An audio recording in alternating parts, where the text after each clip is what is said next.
আসসালামু আলাইকুম। আশা করি সবাই ভালো আছেন। নিজের চোখে না দেখলে কখনো বিশ্বাস করতে পারবেন না যে একটি ছোট গাছে কী পরিমাণে পেয়ারা আসতে পারে। এই জাতটি হলো গোল্ডেন এইট থাই বারোমাসি। এটি প্রচুর ফল দেয়।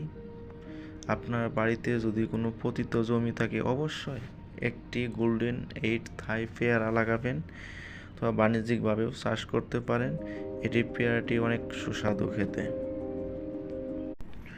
আসসালামু আলাইকুম। আশা করি সবাই ভালো আছেন। নিজের চোখে না দেখলে কখনো বিশ্বাস করতে পারবেন না যে একটি ছোট গাছে কী পরিমাণে পেয়ারা আসতে পারে। এই জাতটি হলো গোল্ডেন এইট থাই বারোমাসি। এটি প্রচুর ফল দেয়। আপনার বাড়িতে যদি কোনো পতিত জমি থাকে অবশ্যই একটি গোল্ডেন এইট থাই পেয়ারা লাগাবেন, অথবা বাণিজ্যিকভাবেও চাষ করতে পারেন। এটি পেয়ারাটি অনেক সুস্বাদু খেতে।